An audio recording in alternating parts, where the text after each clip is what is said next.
Good morning. Today we'll be addressing critical gaps in how we prepare for the most time-sensitive events inside of our walls, cold blues, and other medical emergencies. We're moving from a passive protocol review to an active virtual simulation platform to build real-world skills our team needs to save lives.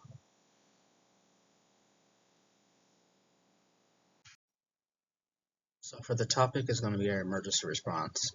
The problem that we're seeing is outdated lecture-based emergency response training leads to poor information retention and difficulty applying knowledge under pressure. I can say for myself, I don't really do well with just going through a slideshow. I typically do well with more so hands-on experience. So we're hoping for this with the impact that will increase, we'll have a decrease in errors, hesitation, or incorrect application of treatment protocol. Will have an impact on delayed care. As we notice, insufficient communication coordination leads to delays in interventions, and we're also trying to hope to prevent staff burnout. High stress situations made worse by the lack of confidence and readiness. Our goals will be specific. We will not just be testing the ability to recall information, we are measuring applied performances within our simulation. This focus on effective response and accurate rhythm identification, medication use, equipment use, and maintaining a better communication overall is an effective execution of our roles under pressure. So what we're going to be looking for is to be able to use the correct algorithm in a code situation as simulated by achieving a 95% accuracy on rhythm identification and correct protocols to follow. Staff or team members will be demonstrating effective interprofessional communication utilizing the SBAR within a virtual environment as measured by a decrease in communication errors. Will be executed role-specific responsibilities in an emergency scenario, showing improvements to task completion, speed, efficiency compared to baseline skills.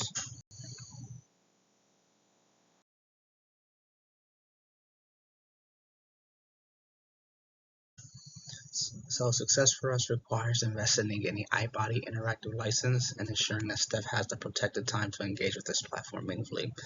We'll be using different resources and supports. Some of our available resources will be the informatics team to help with any kind of technical implementation and data analysis, clinical educators and ACLS certified subject matter experts from the ICU and ED preferably, IT budget for professional development. Some of the resources needed would be licensing. We need to make sure that everybody has access to an iBody interactive subscription. The devices will be needed as well, so each person can have access to it, and scheduled time. So what we'll be looking for is paid time for staffers to complete the simulation. The rollout will happen in phases to make sure we can complete each part successfully.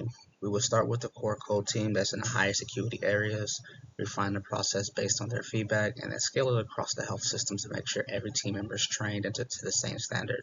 So what phase one looks like is going to be the planning stages. So roughly takes 1 to 2 months to get estimated pricing and go through contracts with the iBody company. Phase two is our content integration, which looks like 3 to 4 months down the road. We'll work to select and assign curriculum of in-house emergency scenarios.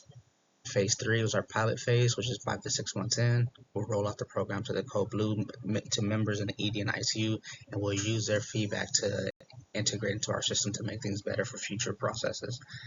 And then phase four is a system-wide rollout, which is going to be 7 to 12 months down the line, phased out to all acute care locations. So for code members, this is not optional. It is a core competency, we'll communicate it as such. For marketing, we'll frame it as essential high-fidelity practice to sharpen life-saving skills and highlight ability to practice on demand. To get the information out there, we'll use our channels will be at announcements via department heads and direct communications from ACLS simulation champions. Our contingency plan, in case of any kind of technology failure, will maintain access to standard ACLS algorithm cards, mannequin-based skill stations, and backup hands-on practice. For low adoption, we'll incorporate leadership endorsement and report completion rates to be recognized for top performing units. Lastly, for evaluation, we'll use a Kirkpatrick model. It is a four-level framework for evaluating the effectiveness of training programs, moving to immediate reactions to a long-term result. These levels are reaction, learning, behavior, and results. And once we get this taken care of, we can essentially implement this in for better results. And that will conclude the presentation. Thank you for your time.